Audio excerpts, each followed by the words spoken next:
And at the beginning with Daughter of Water in reverse, it's saying you may have some resistance or some fear or some doubt to remove in order to experience this.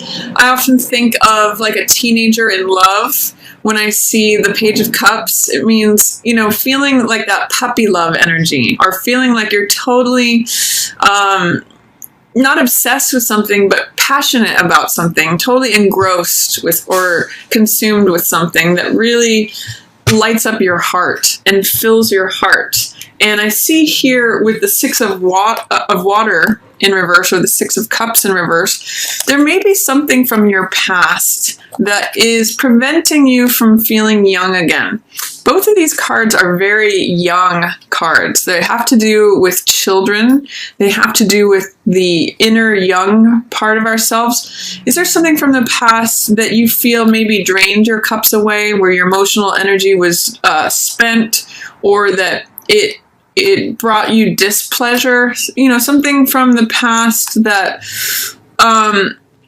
sort of didn't fill your garden, didn't make the flowers bloom. Because the opportunity here at the beginning of April is to see what does make me feel happy, what does make me joyful, what makes me feel like a teenager in love, what makes me feel like dancing and skipping and singing. Is there something from the past that is preventing me from doing that? You know, is there something that is there something from the past that is displeasurable to me? And how can I let that go, or open it up, or make a different decision to hold the water? Daughter of Cups usually has a cup in her hand, which she does here. What is it that I want to keep, and what is it that I want to let go of? And I see the water draining away in both of these with this in reverse. So what is it that I want to fill my cup with? What makes me joyful? What makes me happy? Where do I want to invest my heart energy is really the opportunity and the question at the beginning here of April. Does it make me happy to put my heart and energy into this thing? And what I see here too is Two of Water, which means love, which means partnership, connection. When I think about nurturing something, you know, if I'm looking at where the water is flowing, it's really nurturing a connection. It's nurturing a partnership, and it's having integrity and vision within this partnership. So it could be a partnership with someone else, or even just partnership with yourself. You know, this can be self-love. So what takes you into the future, Libra? Do you have, with this in reverse, it makes me question, do you have a vision of the future being a certain way? Like it's stuck? Or that things are not progressing forward, that there's no new land to discover? Because with these cards showing up, in the reverse, there's some doubt, fear, or resistance that needs to be removed. But the energy is here, saying there is room for this partnership to be nurtured or grown. And there is a future here. There is new land to be discovered. But it's going to require love and integrity to do that. And maybe it's even love and integrity in your own self, Libra. It's possible that there is a way to go forward in the future that you carry those two things with you, and it really nurtures all of this growth. So my question to you at the opening of April is, how can you look to the past to see what made you joyful, where maybe you invested in things that left you displeased, and how can you nurture this connection, whether with another person or with yourself, that leads you forward into a vision of the future, a vision of what's possible, about what you want to build or grow or create. 3 is a creative number. It's a card about growth. And so with all this water, I'm really seeing, like in all of these, it's funny, all this water and plant energy. What do you want to nurture to make it grow so that you can get to this sort of sweet smelling lavender and fill your fields with whatever it is that you enjoy, that you find pleasure in, that you find love in? Where's your integrity? These are actually really beautiful cards. But in the reverse position, there may be some doubt. There may be some learning of lessons from the past in order to make sure that you're nurturing love, that you're nurturing connection, again, with yourself or someone else, and that you're nurturing and feeding this beautiful future this vision of the future that you'd like to create. And I see here, in the background, there's all these fields of lavender. So what can you plant and water and nurture to make grow so that you have all these fields of lavender to walk in, Libra? It's really actually beautiful cards here, but there's something to be learned or just reviewed. And Mercury in retrograde is a perfect time to reflect, to review, to go over like what worked for me, what didn't work for me, where do I want to invest my emotional energy, and what are the results that I'm going to implement so that I get this future that I'm looking for. Really, really interesting and beautiful cards here. Beginning of April for you, Libra. Really opportune moment to reflect and look on the past and make decisions based on that. Then in the middle of the month, we have the Six of Earth, which is in reverse. It's called Breakthrough here. And both of these cards, Breakthrough, Six of Coins, and Balance, are about finding balance, finding equilibrium, finding out where can I put efforts so that I reap rewards that are equitable. Like, how do I want to spend my time so that I can find this balance? And you Librans are all about balance. So this means, this is usually equivalent to the Chariot, forward movement. I'm thinking about it in terms of a cart that goes forward. Usually with the Chariot, there's two horses and the wheels on the cart. So this is saying sort of balance your load. Breakthrough happens when we get an insight from making sure that everything is orderly around us, making sure that things are in equilibrium, that what we give out, we're also able to receive, that it's not us always giving and it's not us always receiving, that there is fairness, equilibrium, there is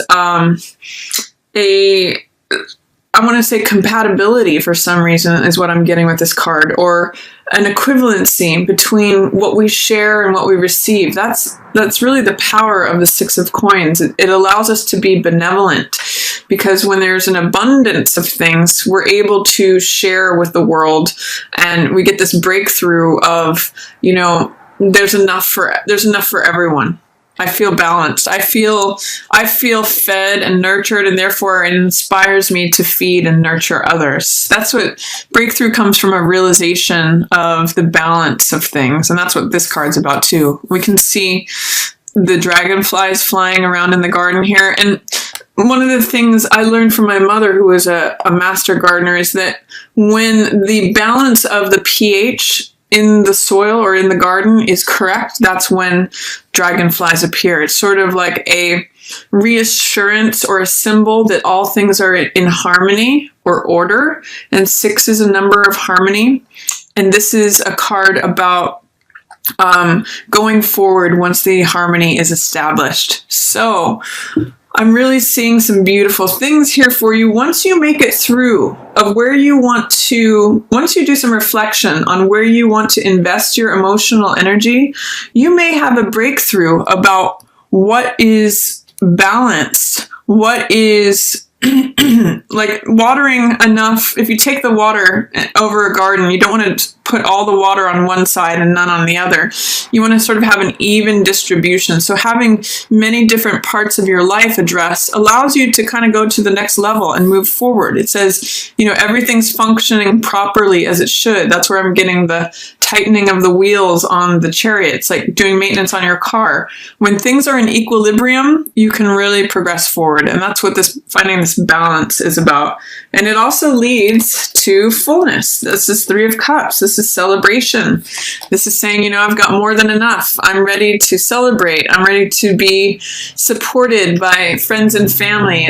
In many decks, this is a picture of 3 women holding up cups and dancing. So it's feeling full. This card is just called fullness. So when we get to that point of like everything's taken care of, the maintenance on the car, the watering of the garden, everything is functioning as it should be, the give and take is in balance, then fullness comes, growth 3 is a card of growth. It's a card of creativity. And it means, especially in terms of our hearts, feeling celebratory, feeling joyful, feeling like now I can dance. Now I can lift up these cups and celebrate. It's a real confirmation of what makes me happy. The questions that you may have been asking at the beginning of April, it's a confirmation of, yes, I have figured out what makes me happy, and here it is. I'm celebrating. I'm enjoying it. I've got not only enough water coming in to fill my cup and another's, but excess.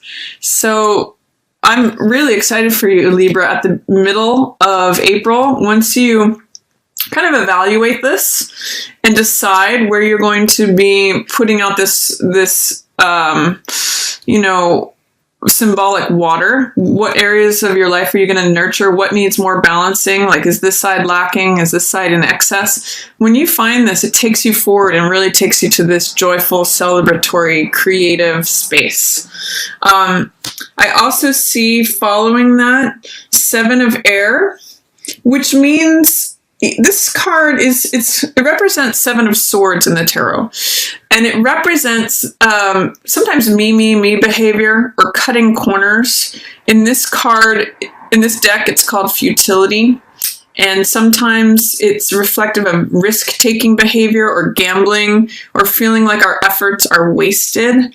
So I want to encourage you, when you look at this, what do you need to cut out that maybe has been a futile use of your time and energy? Like, for example, these are very, very different opposite cards. This one is a card of celebration, fulfillment, joy, creativity, fullness. And this one is futility. It's like whatever actions are being taken, the results are not coming. This is the broken tip of an arrow. It's not even functional anymore. So it might be a good touchstone to think about again, the same thing as the beginning of the month. What fills me up?